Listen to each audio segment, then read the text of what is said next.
Hey there, welcome to Gals Get Real, where real women, real stories, and real talk come together. I'm Meghan. I'm Kristin. Between us, we have 9 adult children with 6 daughters. Let's open up the conversations we never had with our moms and flip the script with the kind of connections we want with each other and our daughters. We're here to laugh, cry, and dive into all the things, from everyday shifts to the curveballs and life pivots, and the messy, magical moments that make us who we are.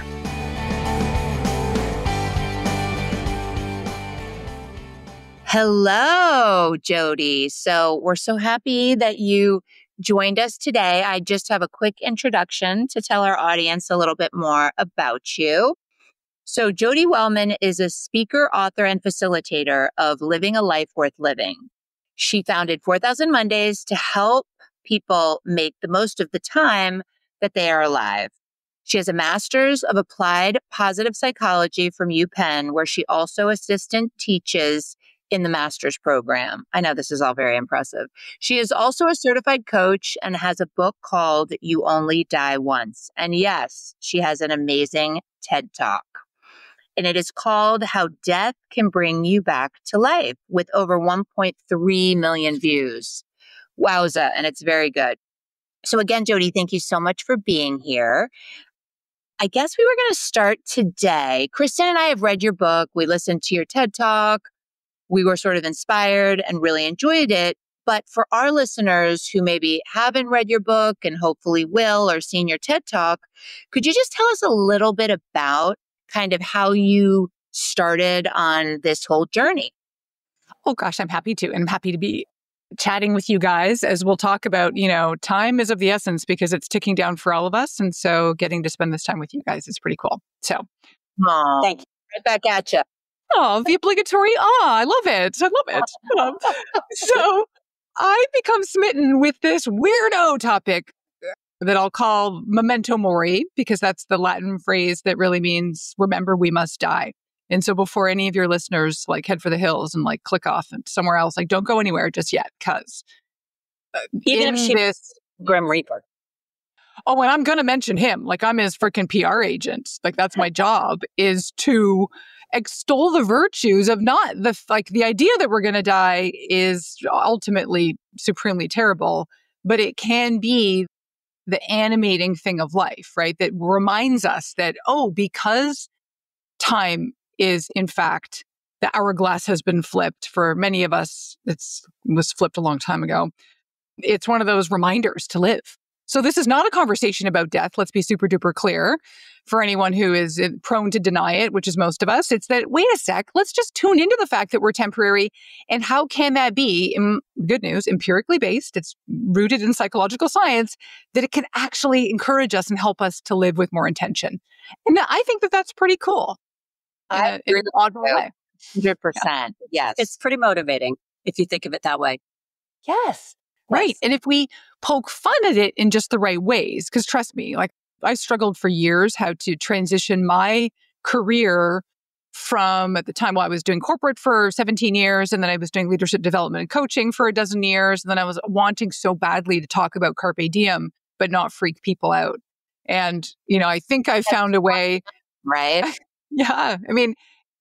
It's an uncomfortable topic, but a couple things. If we can poke fun at it, well, we can hang on a little longer. And then number 2, if we can doodle the Grim Reaper, well, who doesn't want to see a doodle of the Grim Reaper freaking water skiing? So that's what we shall do today. Is maybe we shall have some fun with it.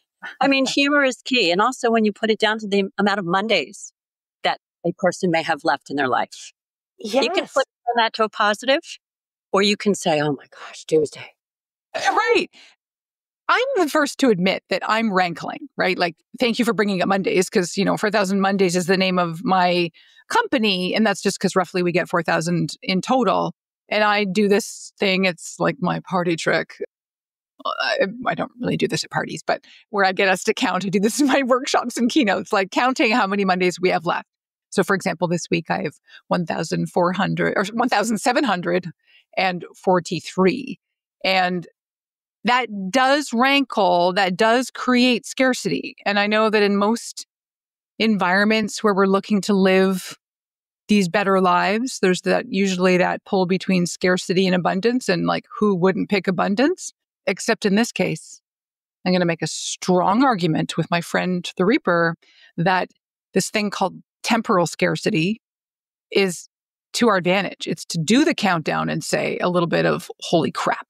Like, wait a minute, maybe it's less than I thought. Or an extremely fun one is, if you're still in your working years, is to do how many working Mondays do you have left? Some of us are on a countdown where it can't come fast enough. Some of us want it to be a while away.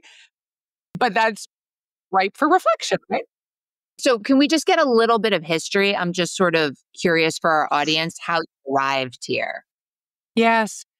I was always interested in the idea that we're pushing hard for this good life. And then absurdly, all of a sudden, we're going to die one day. So just that juxtaposition of, live your best life. Oh, until it poofed, like is taken away from you, has always been odd. And luckily for me, amusing, not existentially threatening. So that was always the underpinning. And then the biggest impetus, I'd say, and I write about this in my book, it's that my dear mom died in her late 50s of a heart attack. And it was really eye-opening for me in a gut-punchy kind of way that when I was cleaning up her apartment after she died, I got to see firsthand, as I was throwing things out into garbage bags, all of her dreams, that they died with her. Because she was a big dreamer, right? And I don't know if anyone can identify. It's like, you have all these creative ideas and these notions. And she had manuscripts, like she loved to write. And she wrote children's book. She was writing a novel, short stories, illustrations, business plans. Like, did you know she was doing any of this? Yeah, great question. I did know. And over the years, it was just a little bit of a thing, like, oh, yeah, good for you, Mom, like definitely encouraging. But there was also a little bit of that, like knowing that she may not press the go button, like, for example, on some other business ideas.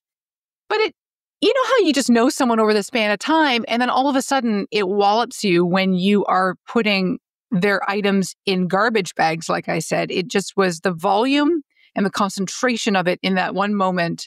I call it the land of dormant intentions, especially her desk, but her apartment. And that stirred me in a way I did not expect. So first of all, it was obviously crappy that my mom died. That's obviously terrible. But it was actually more about, my God, that this is really possible to get to the end and have a whole lot of good intentions go nowhere. And I, admittedly, like, let's be honest, the things that bother you about other people are actually secretly the things that you don't like about yourself deep down, or that you're afraid of for yourself. I was like, oh, this could be me in however many years. A dreamer, Like, yeah, that's so true. It's eye-opening. It was, yeah, in a way that I wouldn't wish it on anybody. Just like how, let's be super honest, research is clear that people who've had near-death experiences or shitty diagnoses, or it can be life-changing in ways that, again, some people wouldn't choose the cancer or choose a situation that was dire, but it can be, again, back to that thing of temporal scarcity. Like, I saw how precious life was, and now I know how to treat it. Talk about that a little bit more as we go along here, because I can personally relate to that. Well, first of all, I just wanted to stay on this scarcity versus abundance. Oh, yeah. We talked about Mondays and overall time. Yeah. What about how you see the quality of your life, for lack of a better word, right? Like, I love that you talk about this. You mentioned this life scale of a 1 to 10 rating of how we might recommend our lives to someone else. And this idea that, sure, 10, perfection can be pretty, but how do we actually live with more guts and gusto? I loved that point. Do we actually need deep pockets to have a deep life? So, oh my goodness. Any comments on that idea? Yes. Oh, you just brought up like some of my very favorite topics of all this. And so I'll go kind of smatteringly around it. Like, thank you for mentioning quality versus quantity. Because yes, it's kind of funny. Like, I'm leading the witness here. I'm like, how many Mondays do you have left? Like, but it's not about the amount of time. It's what we put into the time, right? Like the quality. And that's why I have this model that came about during my research at Penn, which is around, it's not longer to me, it's living wider and deeper. Those are the dimensions. And so living wider, I associate with vitality. Yay, fun, cool things, pleasure, happiness, And deeper is associated with the constructs of meaning and with purpose and connection and stuff. And when you look at your life in that way, that first of all, it can provide a framework and ways to look at your life and slice and dice and stuff, especially over a cocktail to reflect, or fine, a coffee, whatever you want to do. But it's about, I make it like if I said earlier 1700 and change Mondays, like what if it was just 700 Mondays? Like I want them to be good Mondays. And so I think you want that too, right? We all want this. It's more about the experience of being alive. Are you enjoying the idea of this Monday ahead of you and start to a new week of your life? Are you dreading it? Are you feeling a little indifferent, which may also be a problem because no one wants to live an apathetic, indifferent life, right? So your question earlier about the 1 to 10, like how would you look at your life? That is another way. Again, I'm always just trying to find ways to assess ourselves because we got to get creative. We got to find ways to, I think, interrogate our reality in order to make it one that's worth living. And when you go the Net Promoter Score, the NPS, you go to a store, I don't know, you go to Target and then you get a survey, would you recommend that store? And that got interesting to me because I thought, well, what if someone asked you about your life? Would you recommend your life to someone else? And so that's a question we can all think of right now. Let's wipe away all the years before 18 because they all just troubled anyways. But from 18 on, when we were adults making some decisions, right? Would you, at this moment, up until now, if you could take it and look at it like a movie montage or whatever, would you look at that life and go, here, buy this off the shelf, or come try this experience. I totally recommend it. And usually that is a scale of 1 to 10. And I don't think we could ever be a 10. That might be just a delusional life. But I don't know. Can I ask you guys, with that question, what does that make you think of your years from 18 till now?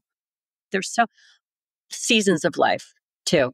So I would probably personally answer it differently for different seasons, which is not necessarily a bad thing. I would just jump into the fun, crazy things that scare me a little bit, maybe more going forward if those opportunities arise. So to go back to Jodi's point, wide and deep, that's along the concept of wide, right?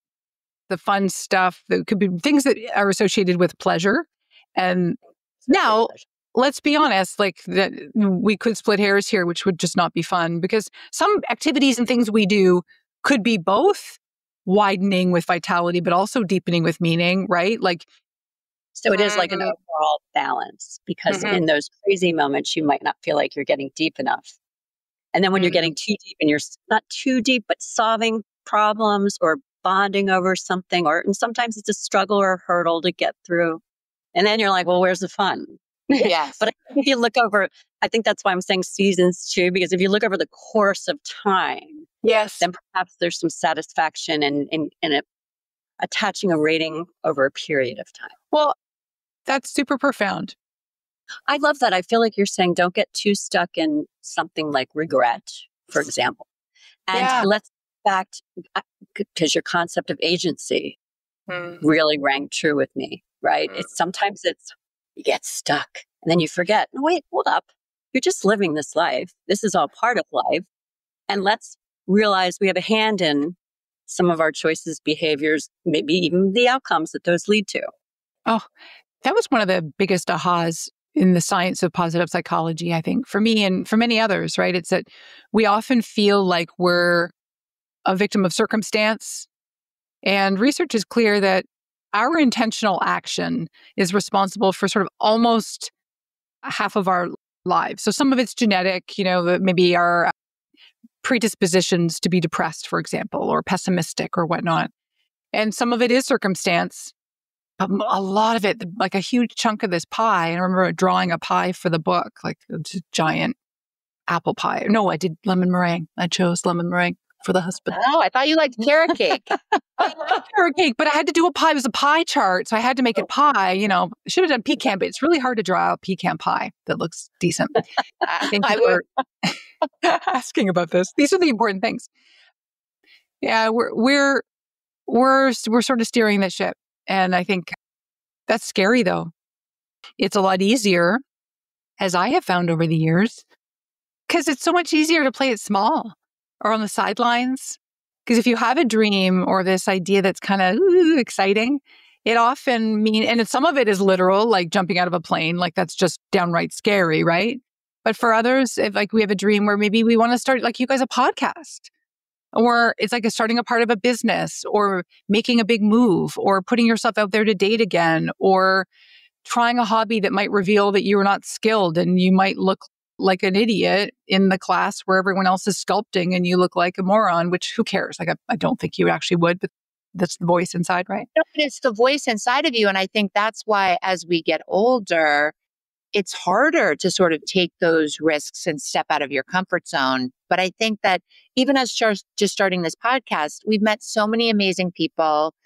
You were happy to come on. I just feel like we've grown quite a bit, the interesting women that we've met and the things we've talked about. So, and then you realize that it isn't necessarily daunting because it really is a team sport. And yes, okay, you talk about taking little steps and taking that, going that direction of making a change, even a small one happen. But sometimes that's all it takes. It's just like a little small step. And then the window or doors that open, then you just sit back and you go ride that wave right through the door because it just starts happening. And the universe, I sort of was a little bit like, the universe. Okay, everyone's like, if you do this, it will lead somewhere good. And I was sort of like, okay. And honestly, since we started this, I'm like total believer in put yourself out there and good, cool, interesting things come to you. And it doesn't mean everything works out or that you have tremendous success. Yeah. But the friendships and relationships and what I've learned through this process, I mean, you can't put a price tag on it. It's been amazing. Okay, I love your example that is real time in the moment of literally the podcast. And you're illustrating something that never ceases to astound me. Like the idea about starting with one thing. There's a demonstration that we do for ourselves, and it's just, again, based in psychology, where if we take one tiny iota step forward, we train ourselves to say, like, I'm the kind of person who, and we get to fill in those blanks with something that's usually pretty positive or cool, right? Like, I'm the kind of person who carves out an hour a week for herself just to kind of jot down some ideas about something that might be neat to do. And then that leads to, I'm the kind of person who like goes back and looks at those notes and actually starts to reach out and ask some different people for ideas. Well, I'm the kind of person that asks for help and input. And then I met someone. I'm the kind of person who invested in herself and took this course, or I'm the kind of person who chose today, at least, not to have the fries with the sandwich, or I'm the kind of person who, it's like, determining your identity is an option we have at any choice point, and we get to flex the muscle. There's another example where it's as simple as this, drawing a circle. What's important to be in your world, in your everyday? Now that I've been given a second chance, and I want to get to that in a second, or now that I've had this awakening of however big or small, what do I want inside my circle? What's my core value there? And I can say she's going to now lead into second chances. But even for me, meeting Kristin, getting to know her, I won't give away too much. She had a horrific medical trauma. And I felt as though I just have gratitude for the very, very basic things. I can get up, I can walk to the bathroom, I can get up and I can grab myself a glass of water because not everybody can do that. But you really did sort of give me that gift. And along those lines, I'm hugely grateful for that. That's amazing. Yeah. No, I feel the same way. I mean, I had a medical trauma, and you talked about, we cannot have a conversation with you, Jodi, without touching on near death because you spend a whole chapter of your book on it. And I know it's something that only a small percentage of people experience in one way or another, but it just, to me, was such a concrete example of how you can flip the script on just walking into a Home Depot, as you said. I call it a CVS. Literally, after I had my dabble with death, if you will, just waking up to that, just what kind of life do you want to be living? And because I did personally experience some of that, my question is, like, can we find these meaningful changes without walking that tightrope of death? And for some like me who can relate to coming back from the light, as you say, how can we hold on to that feeling, right? Because then everything gets in the way. I mean, when I first had my experience, I walked into CVS at Christmas time, all that annoying tchotchke and stocking stuffer. Mommy, I want this. Mommy, I want that. Suddenly it was bright and happy and alive. I mean, I literally walked into my local CVS and I was like, this is beautiful. Oh, no, I have goosebumps. That's amazing. It was just a crazy experience. And I did stand there and I thought to myself, wow, okay, so if nothing else, this is worth it just for something so small to be so much better. Yeah. Opening your eyes up to the mundane things that we would normally not appreciate. And in fact, to your point, you used to find it annoying. And yeah, the Home Depot story, as I referred to in the book, a former client and friend of mine who died at 42 of cancer, she went into Home Depot and was just reveling that she could go and roam the aisles and look for light bulbs, which to me is one of the most horrific things you can do. I can never find the right light bulb, but me she too. was lucky, Lucky options. right? Lucky to be able to say, like, I get to sort through my mail, my junk mail. I get to be in CVS and just find the beauty of the garishness of the fact that I get to have a season, that this is so lovely. Your question is the one that I ask myself all the time, mostly because it's my job now, right? It's like, how do we create that back to scarcity in a way that is not deflating, but that is useful and productive? And until I can partner with someone who can do a really cool virtual reality simulated edge of death experience that you come out of, we could do that. I'm waiting. It's just a matter of time. And then we could have all the versions. And I put in the book too, the story of a fellow I know, Chris, who in his 20s had a brain tumor and he had multiple operations, and he would call it like they were scooping an avocado out of his head. Maybe it was that texture. I don't know. I think maybe it was the size of the avocado. We'll have to see what that was about. And he was just in the clear. He went for a scan and they said, good for you, buddy. There's not a single piece of that avocado left.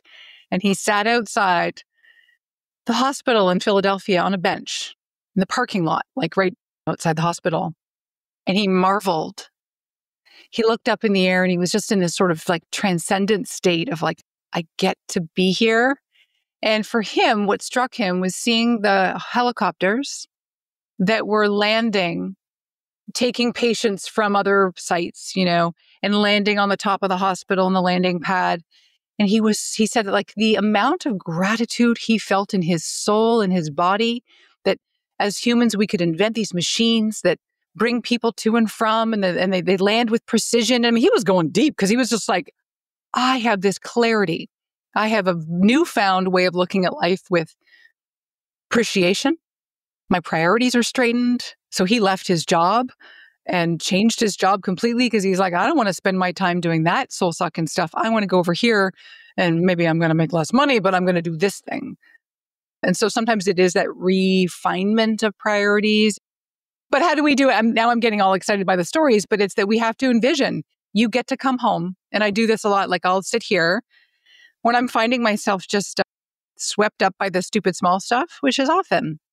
I will look around and I will think, oh, honey, like what if you just came home because you were in an accident or something happened and you got to be here? I would look right now like I've got a stupid return I have to do.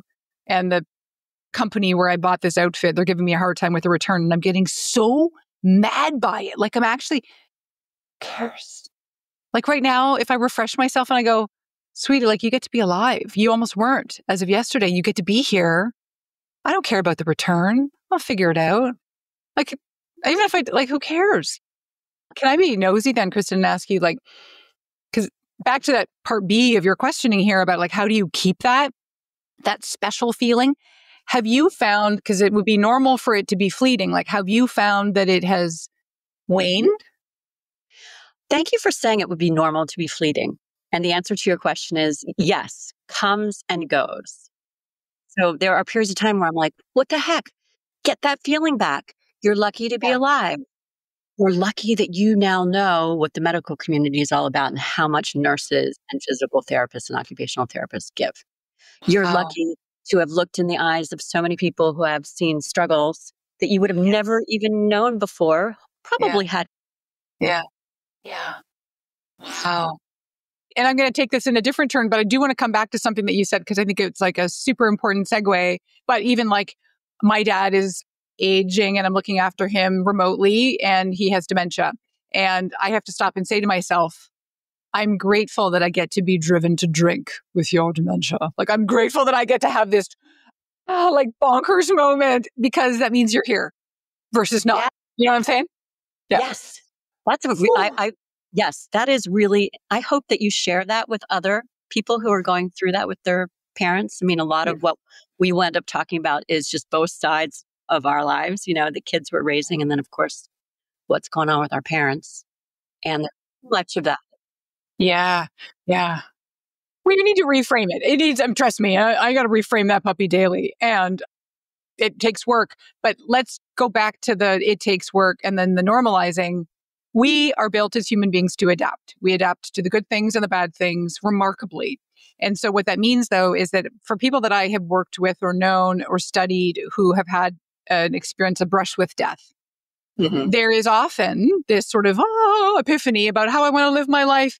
And it will wane because of the way that we are bred to adapt. If you didn't dull a little bit to it, it would probably be a bit concerning, right? It's like your new car, the smell's going to fade. Like the sunset isn't as glorious if you move to the beach as it was on day one, as it is on day 790, right? So all of this is to say, we have to work at it. And number one, I hope we can just be kind, you and people like you who are maybe doing the admonishment about like, damn it, why am I not as grateful? I'm such an ingrate for not being as grateful for my life. Yeah, that just makes you totally normal. And now let's just go back and do a little bit of the work to go, let me get back in touch with maybe not the trauma, but maybe the feelings of fortune, the preciousness. Like we can go back and remember things constructively, and we can prospect this life worth living in light of, wow, if my days are numbered, which they obviously are, then like, how do I want to be really thoughtful about what this next month might look like? Because I got to say it, like, who knows? We count our Mondays and I'm into the 1700s and you guys, like, I might not be here. I'm going to knock on wood right now immediately, but you never know, right? You just don't know. And I will say that as a very good friend of Kristen's, I've heard this sort of crossover story, a few times. But it's interesting to me that when you tell that story, you say that it's crystal clear, like it happened yesterday. Oh. And I find that sort of fascinating. So maybe sometimes you remember that or you go back to that and immediately it just plants you in this place of gratitude. Because I remember hearing it and it was so detailed and so like amazing. And I just said to her, is it always exactly the same? Do you remember it like it was yesterday? And you said yes. Always exactly the same. Same level of clarity. Unlike many other things in my life. Right. So yeah. Interesting. So that's a good tool for any of us, whatever it is. Like if you're seeking something to bring you happiness, maybe going in your mind to that place, right? Or that time. I think that's powerful. And you've also mentioned something that I think is crucial. And I want to dance around it carefully because I don't want to offend anybody, because I'm not here to say that grief, for example, should be so motivating. Wait, that's really heartless and that's actually not appropriate. But for example, our experience when we are vicariously looking at a friend. So like Meghan, you were saying you see life now with more preciousness because of the experience, obviously, that Kristin went through, right? And that helps you to say, oh, the sanctity of life. Like, I also want to go into CVS and marvel at the tchotchkes, and that will actually have... Just clarify, I'm definitely not going to art gallery if you like. Yeah, but I'm working on it. In your own way. And like, by the same token, I want to hold room for, we can hold multiple emotions at the same time. It's like someone I know who lost somebody who was not in their immediate family, but it was still a tearjerker. They were at the funeral and it was sad. And it was also a, whoa, this is someone who died in their 50s, and I need to be very, like, that was a wake-up call simultaneous to grief. And so again, I want to be very careful because grief is its own unique, very wild experience that I don't want to trample on. Like, I'm not trying to paint everything with like a really bright, glowy paintbrush that it all leads to, live life to the fullest because, but it can't exist. Like, other people's misfortunes and lessons learned can be instructive for us too. One more quick question for you, if you don't mind. And then we just have a funny question for you. So before we sort of wrap this up a little bit, I have one more question. So I love the concept/question that you cited for Mary Oliver. What is it you plan to do with your one wild and precious life? It definitely made me sit back and think. And I just think it's so eloquently said because that's the bottom line. So my question to you is either what is the most common response you get, or what is one of the most amazing responses that you've received if during your work you've asked that question? Yeah, it's a great question because I think that, first of all, that wording or anything that is sort of a relative ripoff around it, right? Like, life is precious. What do we want to do? One of the most common things that comes up that I find actually comforting is that it goes back to that conversation we had earlier about the underestimation of the small things that we can do. It's that it's recognizing two things and then acknowledging the action. So number one is life is short. It is fleeting. It is temporary. It is scarce. It's just the harsh reality. We all share this. It's the one common thing we have together, right? Aw, well, that's a bummer. But wait, that can then be, again, that like the lifting of, well, so what do I, as Mary Oliver says, what do you want to do with this wild and precious life? So there's an intimation of an action step. Back to acknowledging that action can sometimes be the scary thing. Like, a lot of philosophers have even said over the years that it takes courage to live. Or Nietzsche said, like, man is the only animal that needs to be encouraged to live. Like, we say we want to live, or Anatole France, I'm going to botch the quote, but like, again, man, but let's just insert woman. We're the only animal, like, we want another life or to live forever, but we don't even know what to do with this one. Like, we're often stuck and scared to take action on these dreams we have. Well, I find that comforting that we all kind of tend to do this. And the thing I hear most in the work I do is that sometimes it's the sweet and small stuff and it's the cheap and cheerful stuff that can make the biggest impact.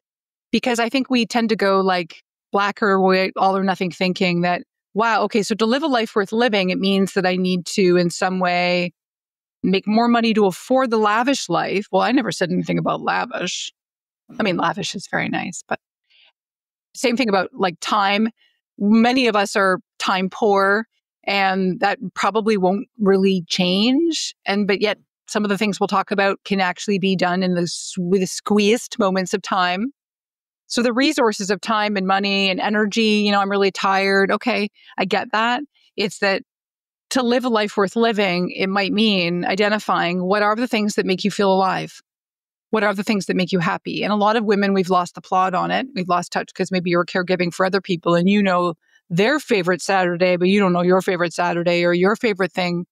But what about just tuning in and saying, wait, if it might make me feel just a little more joyful today, and this comes up so often where people will say, I was making a quick break to get my coffee this afternoon, and I just made this choice to just go outside and stand in the middle of the backyard while I was sipping it. And it only took me 5 minutes, or I sat down and I just looked, saw a bird, I saw a hummingbird, and it was so beautiful and it made me feel so alive, or it made me feel like part of a greater sense of something that's connected, and it made my stupid return I have to do for these stupid pants feel better today. Like the little thing that you think like, what's a dumb 5-minute interval? Oh, you know what? It could be everything in a way.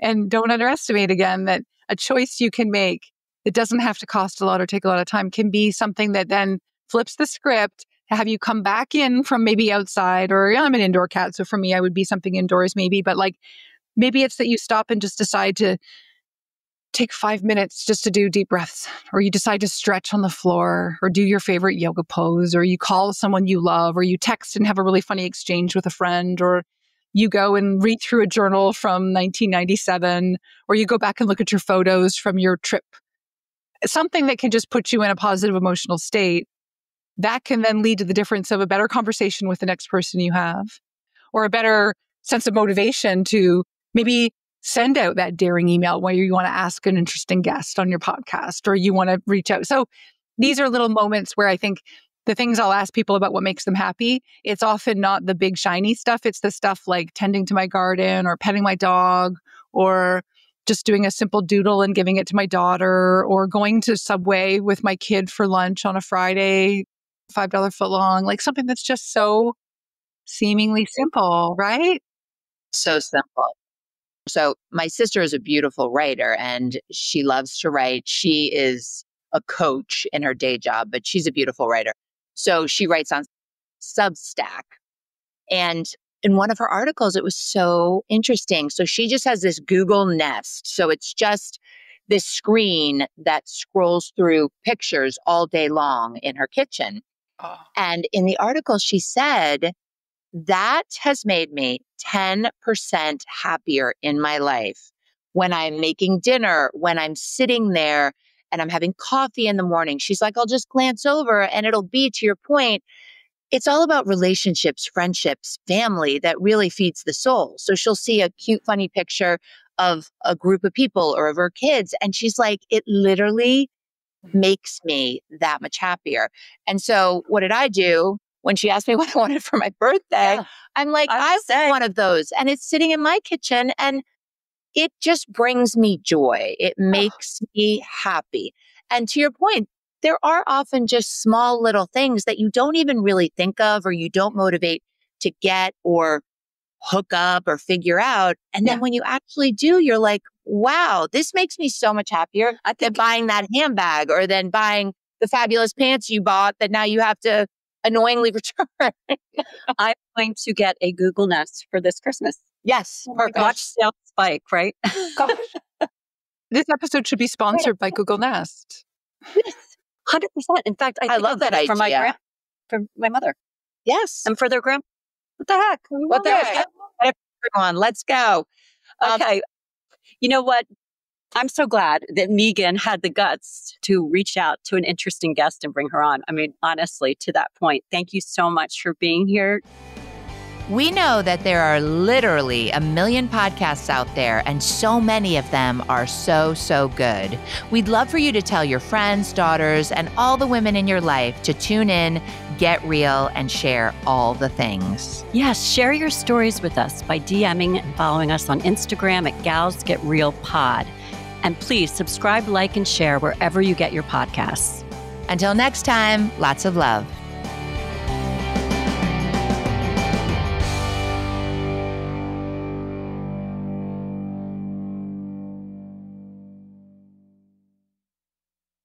This podcast is part of the Sound Advice FM network.